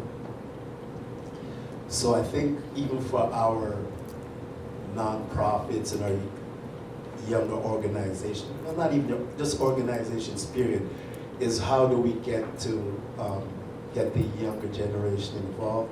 How do we get the stories out? For instance, there are a few nonprofits that I know that they hold galas, and it's always the same people that support. So once again, it's that circle. How do we get the message beyond that circle? So that's just things that I've noticed from being here. I gotta say, Carl, I've watched your organization. I've also seen you try to get younger, and I've seen you actually get younger. And the move to being incorporated as a nonprofit it's just one of the best things ever, because Carl has been doing this work for 20. You know, I came here, he was doing this work. I might not have paid attention, but no, and I'm gonna say, in my early days when I came, I wasn't anywhere close to what I was, but then I know he was out there. I think my first interaction was with Paulette and Janet with the Conference of Black Women. I ended up DJing for me, and that started, and then I did a mentorship program with Janet and Liz, and put me in the community. But there's still now, London is changing, and because it's changing, it actually gives us an opportunity to do things that are a little bit better, because we can look at other places. I think we have we can be a better Toronto in terms of how our organizations work together, right? I really truly believe that, because I think in certain places, they've already got to their peaks, so they're entrenched in their ways, but we can look up and we can see and we can say, okay, this is what we can avoid, this is what we have to do better. And I truly believe that London is one of the places that, because our course hasn't been set, all of us in this room can set that course. Thank you. Natalee, you have.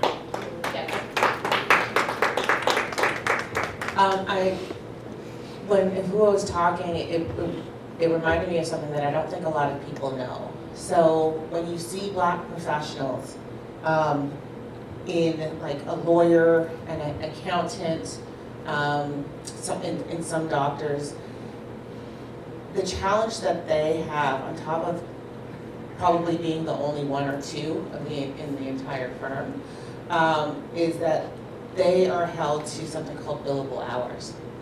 So Efua comes here and she's doing this, and this is her own time, and that's great. And then some people will ask if she can mentor them, and so she'll try what she can. And then some people will ask her to join some organizations and to do one of the things. However, because she is Black and doesn't have the same network and the same group of people that they can call on to help give them business, she's at a significant disadvantage, as most people who are coming from ethnic groups that don't tend to connect together as much as some other ones. Like the Muslim community, this is not an issue, because they really do stick together and they will all bring each other up. Unfortunately, our community doesn't do that. And so with that, and she's got to do 1,650 hours, and if she doesn't have those billable hours, then she's going to have conversations. So that's also a reason why I think some members of the Black community aren't always open to offering their services for free, because what you don't know is if they do that and they don't meet the same qualifications that their white counterparts, quite frankly, don't have any problems doing, because they get the work coming in all the time. That might be the challenge. So I've been trying to figure out ways where we can do mentorship, like on a group effort versus more one-on-ones. Because if I had to, like if somebody wanted marketing, I'd be more willing to have 5 or 6 people asked to do marketing, and I do like a 1-hour webinar with some questions, versus I'm always giving time out on different bases. So it's just something for people to think about when they're trying to do different things. That might be one of the more out of the boxes, is maybe we do more group activities.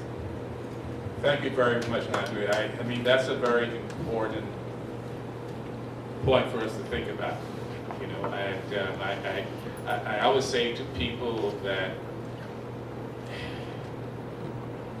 it's the busy people that people always ask. And I think I said to my wife a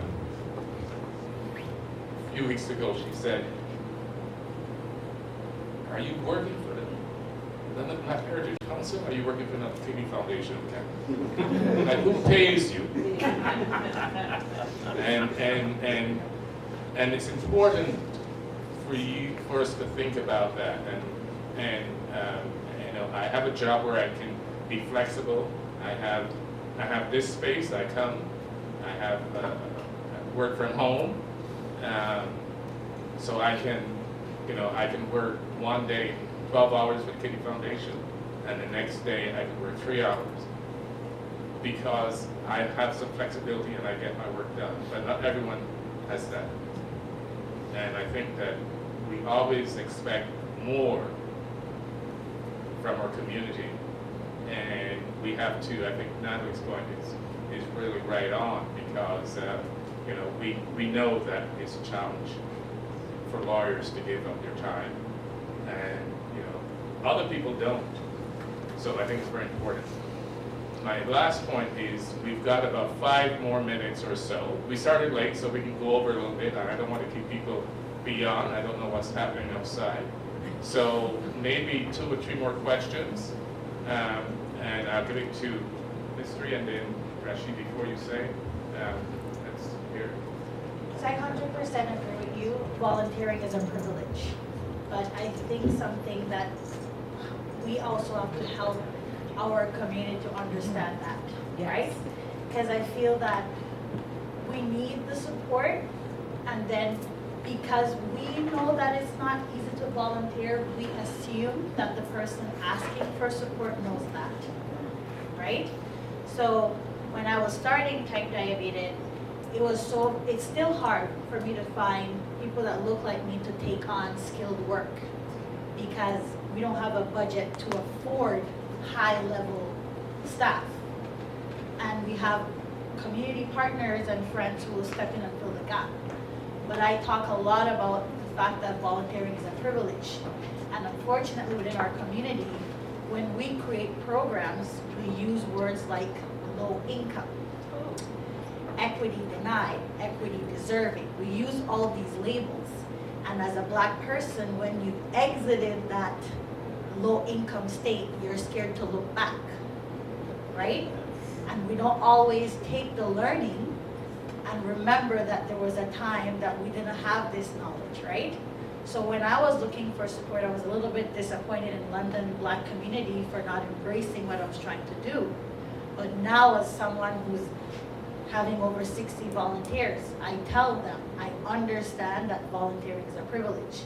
And I don't use words like low income for all of my programs, because guess what? A lot of us in London that are doing well are not involved in anything. So if you look at an elderly Muslim person or an elderly Asian, Middle Eastern, they're involved in their community. It doesn't matter if it's a soup kitchen, they're there.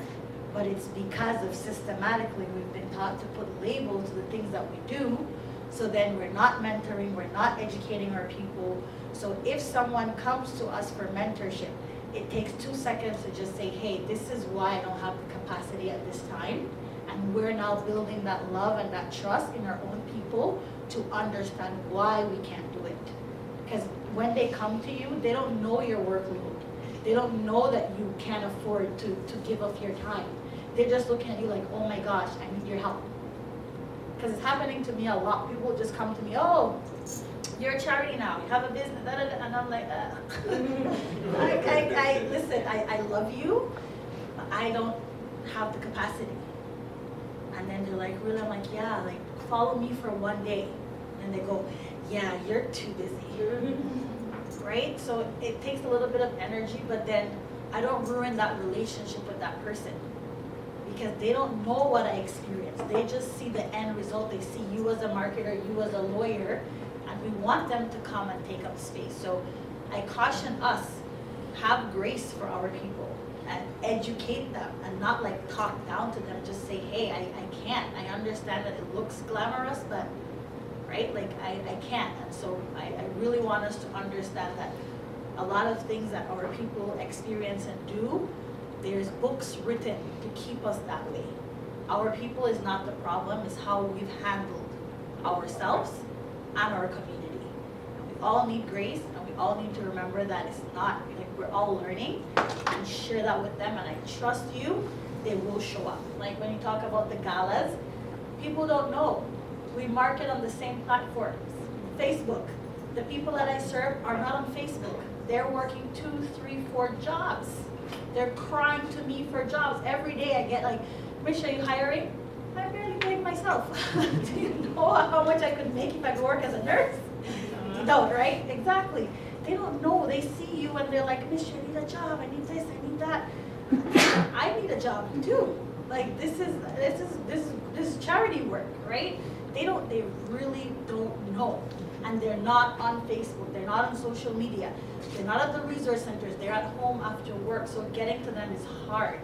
And for us to address need in our community, we have to meet them where they're at, right? So a lot of the things that we do systematically to bring out our people, and we're like, oh, they don't support us, they don't come to us, they don't know what you're doing. Or they might not have $70 or $80 to support your event. That's just the reality of the matter. And it's not, no offense to you, is that, am I gonna put food on the table or am I gonna attend an event? And I was there as a single mom. I didn't have the 80 and I'm not gonna show up. I don't even have a car, right?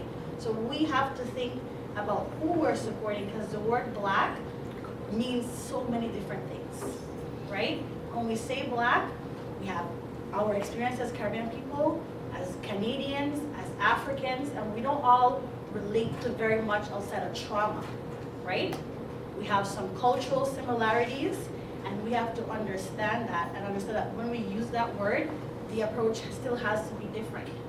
I talk about this in slavery for Black History Month. My kids don't even like to go to school because all they hear is slave stories. Our African kids don't relate to that story because not everybody was a slave. So I'm always telling the city, move past slavery. Yes, we have to acknowledge it and we have to talk about the system, but there's other ways to do that. So I think we have to think of, which is unfortunate to put all this work on us, but please, you know, when they come to you, remember it's from a genuine place of need and love, and they're looking to you for support, and take the time to just say, hey, I can't, or I don't have the capacity, and I'm telling you, it's gonna go over so much better. Okay, I have a question. Thank you so much, Mystery. I have a question for Diane. So we spoke earlier about colonialism, and it's interesting because Efua is a lawyer, right? Because colonialism was legal. It was a policy. It was policies. Leopold colonized the Congo, but he never set foot there. And the reason why he was able to gain capital there to raise the money to do it was because he was pinning the Congolese people as a certain stereotype. Toussaint Louverture of Haiti was able to generate income and wealth despite being a slave because he didn't have that stereotype by Vincent DeVaco. And that can be found in Ben Horowitz's book, like, What You Do Is Who You Are. I have a question. When you look at funding, how much are ethics and values looked at instead of just technical knowledge and data when it comes to funding? That's an excellent question. Okay, so with our impact fund, I'm going to give you an example. So this is a way that we're repurposing the capital, the money, to invest in something. And we're looking at it, instead of how a bank looks at it, we look at it as though this is a tool to advance social good. When we recruit volunteers who have knowledge about business or certain sectors or things like that, we have to prime them. We have to tell them that the way you're going to look at this application is different than how you would apply it through a traditional bank. You got to look at risk differently, because there's a risk maybe if we don't invest in that particular thing. All to say is that we've evolved in the way we access or provide funding. We know that there's nuance to situations. We understand that perhaps maybe it's such a small niche program that is being requesting funding from us, but we understand the long-term impact, the ripple effect that it may have, because we understand the barriers that may exist within that community, right? So I hope I'm answering your question. We're constantly challenging our volunteers to think differently. We ourselves have been part of this journey of learning and listening, and also our vital signs tells us, where are the gaps? And so because there's gaps, well then what can we do to address that? It can't be the same ways. So as a funder, again, we don't use those metrics or bars that traditional government would, or maybe other systems would. We're changing those narratives, because for us, even if we were to invest in something that may not be like grow big, like have a big scalability on the upfront side of it, we know that it's serving a need that currently isn't available. So to your point about colonialism and even those conversations, I'll tell you, I'm a daughter of Portuguese immigrants, and my mom was a cleaning lady, my dad was in mining, and then ended up building the Ford plant and all of that stuff. So we didn't come from privilege. So I know what you're saying. I'm not saying my journey is the same as yours, not by any means. But when I'm in this world of philanthropy and we hear about the cottage and this and that, I'm like, oh my God, I can't even relate. And now I'm in this role as CEO. And oh my God, imposter syndrome is so real, because I feel like, how can I'm just me, right? This is my story. All to say, we're aware of that, and I'm hyper aware of that. And that's my mission, is to advance that and to make systemic changes in the way we do things, even the way we invest our money. We do invest in traditional markets, but we're also looking at ways and how can we better serve our communities, even if it's not just locally, but nationally. How can we invest those monies so that there are less environmental impact, that we're not investing in businesses that are causing harm, So I hope that answers your question. Okay.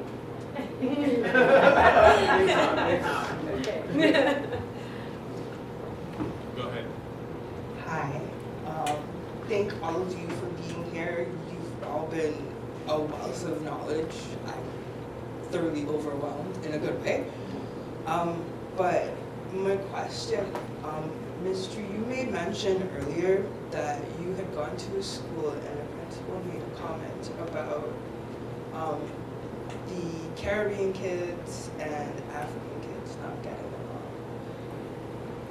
I have been in situations where I've noticed stuff like that myself, and I wanted to know if all of the panelists have ever noticed any sort of disparity like that in your dealings with people, and how you went about, I guess, dealing with it, because we're all Black, yes, but unfortunately, each group of Black people have different experiences and different disparities, unfortunately. So how would you guys as professionals go about dealing with that and bringing it all together so we can collaborate without kind of side-eyeing each other, for lack of a better description? Yeah. I can comment, or you want to go ahead? Yeah, I was just a quote.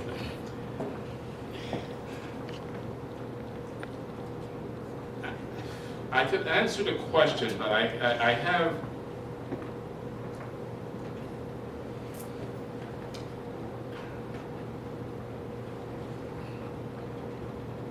I'm struggling with the answer because I think that we say things like that a lot as Black folks.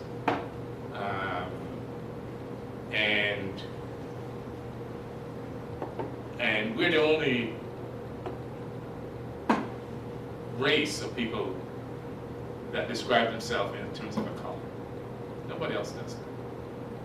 Okay? If you meet a Chinese person in Jamaica, they're Chinese. Or Indian in any part of the Caribbean, or even in Africa. And we struggle with that. And I think part of it is we think it's so, and sometimes it is, but it is not as frequently as we think. And I think we get into this situation where some of us believe that.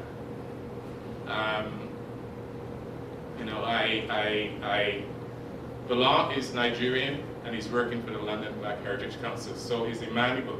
So I say fundamentally, we've got sort of Nigeria wrapped in. But they understand the issues that we are facing as Black folks. Maybe not everybody does. And I think sometimes people use that to separate us. You're Caribbean, or you're Africa, you're from the continent, or you're, and sometimes we need to get beyond that, I think. It's easy to get sort of wrapped up in that, and it's always a challenge to try to overcome those kinds of biases. And not to say that those things don't happen. And years ago, I worked in Jane Finch in Toronto, and I went in to speak to a class of a friend of mine who was a teacher, and they were mostly West Indian kids in the class, Black, Indian, from all over the Caribbean. And she was struggling with some of those issues, and we started to talk about them, and these were grade 8 and 9. And it was amazing how the kids articulated some of the issues. And a lot of it was that they didn't know very much about each other. They didn't. There were kids from Dominica and the kids from Jamaica, and one of them, spoke French, and one of them spoke Jamaican, and so they got into the things that separated them rather than the things that connected them.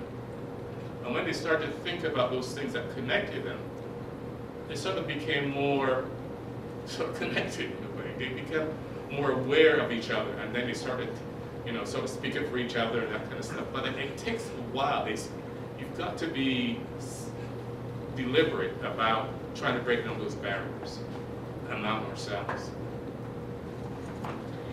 Yeah, I would echo those comments. I can say personally, that's not something that I've experienced at all kind of in my law school journey.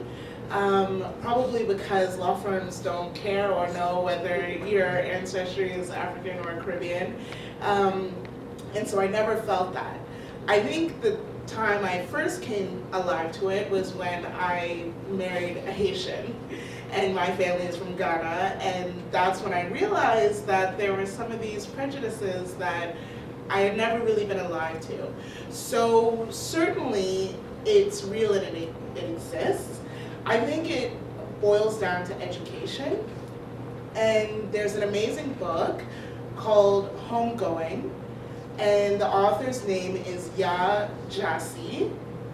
Her first name is spelled Y-A-A, and her last name is spelled G-Y-A-S-I. And, you know, without giving away the book, you know, it's essentially about a tale of two sisters. And it starts in maybe the 16 or 1700s in Ghana. And one sister is sold into slavery, and the other sister stays in Ghana. And each chapter alternates their lineage, and it brings you to present day. It's an amazing book. And the biggest takeaway from that for me was that we are family, through and through. Even the idea for those who, like myself, are of Ghanaian ancestry, there's nothing like some of us were sold into slavery and some of us were not. Families were ripped apart.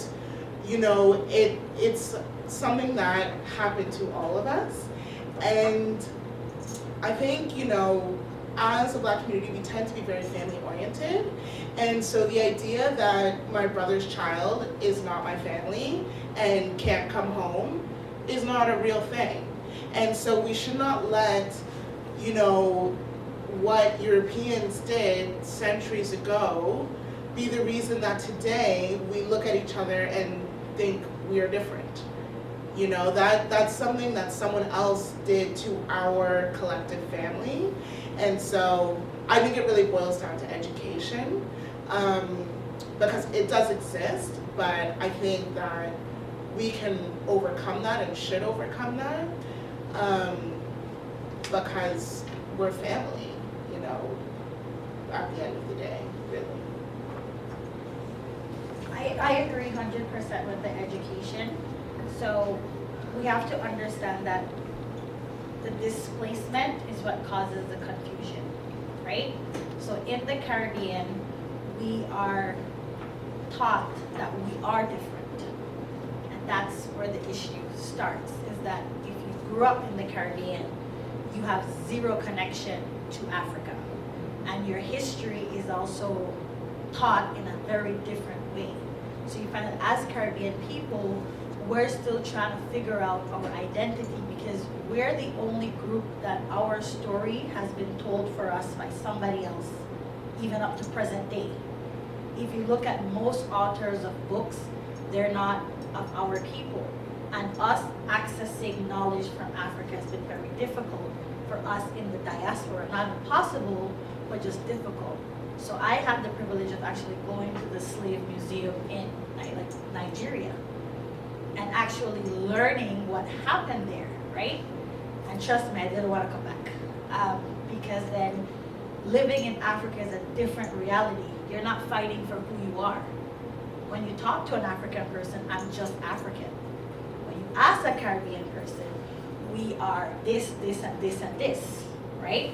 That is very much a symptom of the Caribbean. And also, America has taken over the narrative of who we are. So African Americans have taken the lead in food, in culture, and they've told their stories, right? So then you find that even the foods that we eat, it can be tied back to slavery for some of us, to colonial systems. So educating and learning and not being scared to say, hey, that's not true, like at the school. And luckily, because of the internet, a lot of our youths are not upholding that stereotype. So not only was I able to stand up for the Black Student Council, but the leader herself said, we're all brothers and sisters. Who told you that, right? So we're living in times where our youths are not scared to say that. So we as adults need to not be scared of saying that also, because it's just a lack of knowledge. Okay, any final words? Christina, you're quiet. Actually, I saw- not from me, but it would be great to maybe hear Rosie? from our youth. Yes. Rosie? Please, Did I see? our youth. Right there, she's behind it.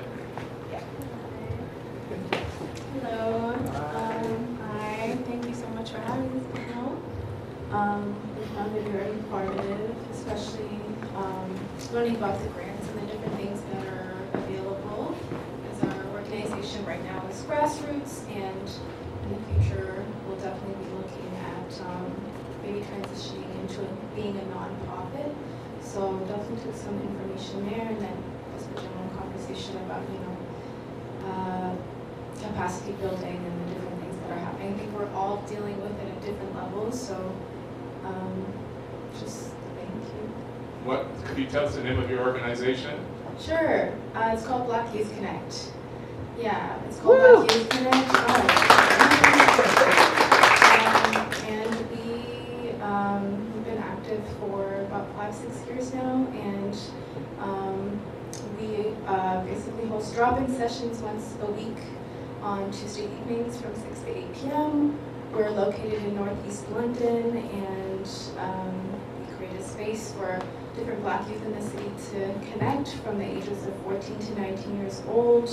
We provide different resources, and then if we don't have it ourselves, we try to connect youth to just different services and other community organizations. And we try to seek professional development, whether it's like the different leaders and interns involved. We have a summer job internship program for the youth. We go on different trips and things, like we're going to Toronto this weekend for the first time. Very exciting. And yeah, we're growing and learning and continuing to be larger. You can find us online at Black Youth Connect on most platforms, and we have our website too, where you can learn more about us or send us an email. Thank you. Thank you. I just wanted to, maybe I can't say this with a thing, but thank you so much. I don't know if you're a Pillar member or not, but we have a new program that you can become a Pillar member when you're a grassroots organization for free. So please do check that out, and we're here to support those grassroots organizations and exactly that capacity building, funding opportunities, and just connecting, using the space. And so if you're a member, you get access to this space every Tuesday for free, where you can come just yourself for a coffee or whatever and work, or you can use this space to connect with other members of your community for free. So please feel free to connect with me and share that information in your community. And that's anyone who has an operating budget of under 100,000. That's all of us. And that's for anything. So sports organizations, community service organizations, any kind of organization. That's where Pillar is here to support you. So yeah. You don't have to be a registered charity or nonprofit or anything. So yeah. Thank you. Final words? Yep. One. I want to thank Melissa for reaching out to learners and telling us that Carl was doing this program. And Carl, thank you very much for letting learners sponsor this event. It's been great community and a lot of knowledge and information shared. And I just wanted to say that we're honored to do this. I would like for anybody who's open to being on social media to take a group photo at the end, because I want to be able to use my voice to be able to broadcast to others how important these organizations are. Thank you.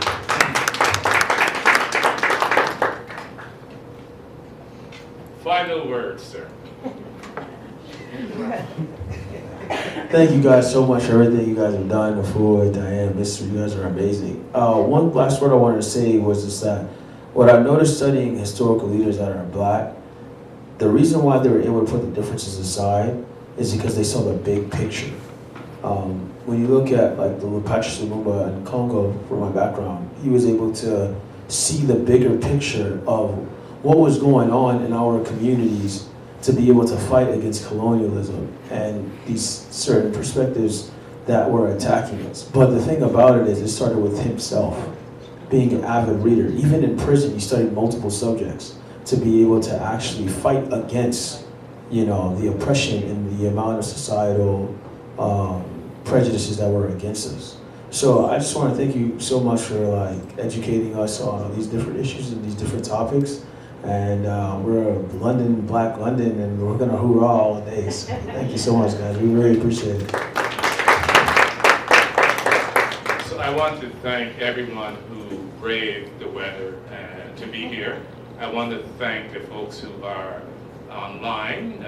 I know there are a few people from other cities. I think Windsor. I talked to some folks. I talked to Shamara, who people know in PI, and she was going to be on because she's working to start a small group in PI. And I want to thank Pillar for once again sort of collaborating and partnering with the London Black Heritage Council and the staff of Pillar being here and supporting us and connecting us to learners, and I want to thank the panel. I want to thank Diane from the Community Foundation does great work, and now you've heard what Janet had to say. I think you can go and take a look at vital signs and other documents from the foundation. They do great work, and I want to thank Efua for being a strong Black woman again. Well, I am. Don't cry. It's a safe space. And I want to thank Mystery, and I think I said the folks, she's doing great work in that organization, and I call on her from both the London Black Heritage Council, and then I call on her from my work with the Kidney Foundation of Canada. She's trying to help connect the foundation to the community in a different way, because diabetes is a precursor to kidney disease, and a lot of our folks have kidney issues because of diet and a whole lots of other reasons. So I want to thank you very much for being here. And if you registered, you know that we have a door prize, thanks to Louise Good, London Sinfonia, and believe it or not, the winner of this is Rashid.